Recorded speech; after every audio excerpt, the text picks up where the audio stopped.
You talk about pluriformity as a sort of a Yeah, form of society, and how much is America like that? And how yeah, could we become more effective in that approach? yeah. Well, pluriformity is I don't think I invented the word, but again, my spell checks don't know what to do with it. I have to, add it manually to the database, I guess, of words. But pluriformity simply means that our societies are diverse. Not diverse in the way that we have these diversity, equity, inclusion type of things, but diverse in the sort of social formations that characterize our society. So if you're a consistent liberal, you want to say, well, communities are simply fictions that are created by individuals coming together.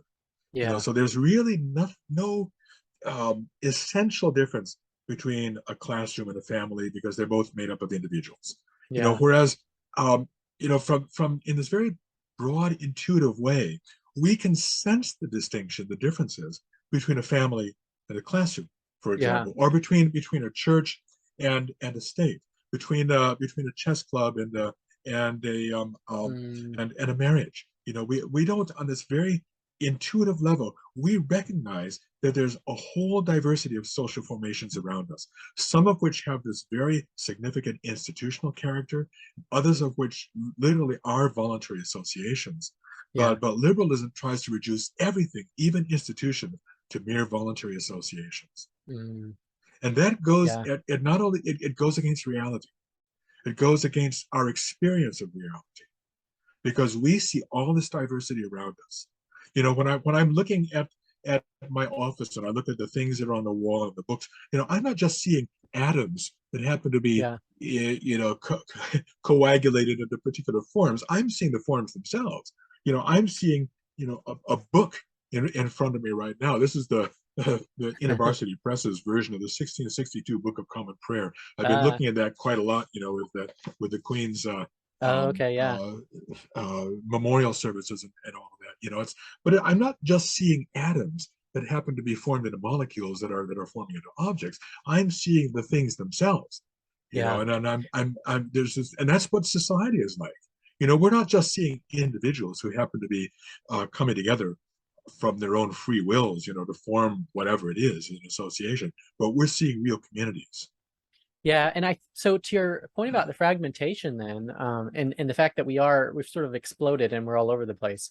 I think about, being in the business world, and working with companies and being a business owner and all that. Um, I recognize that fragmentation happens in companies too, and maybe just a practical way that plays out is a worker. Let's say you've got a company with a couple hundred people and they got different departments. A worker doesn't realize how their role and their tasks affect the mission of the company. They're disconnected. And I think in the same way, what I'm hearing from you is that's the case with our country. And so what we one of the many solutions we probably need is for someone to communicate how we're interconnected and how those pieces come together and how those help us move forward. And I I think think so. and the other thing I would Yeah, add to that is I think you're mentioning of the Queen yeah. passing and her symbolic role as sort of casting the vision. I think that's a type of role that sort of helps bring people together. What would you It say to that? is. Yeah. Yeah, oh, it is. It very definitely is, and it seems like whenever there's some kind of a royal event, somebody, usually in the Toronto Star, maybe the Globe and Mail, will publish and saying, well, it's time to get rid of the monarchy. It's time to end the monarchy. Yeah. And I'm not, up until now, I wouldn't have said I'm not a sentimental monarchist. I was actually born and raised in the United States. But then after this past week, I'm kind of wondering, well, maybe I am a sentimental monarchist. I don't know, because I was really quite moved by the passing of the Queen, and honestly, as they were singing "God Save the Queen" at the committal service, yeah, "God Save the King" rather at the committal service. I have to get used to the words. Um, I thought King Charles. It looked like he was trying very hard not to cry. Yeah. That's what I saw. And how can anybody fail to be affected by that? Mhm. Canadians, but Australians, New Zealanders, Britons alike. And Yeah. I think that's a very powerful.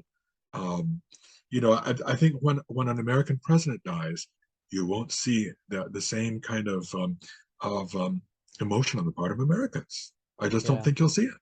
Yeah. Yeah.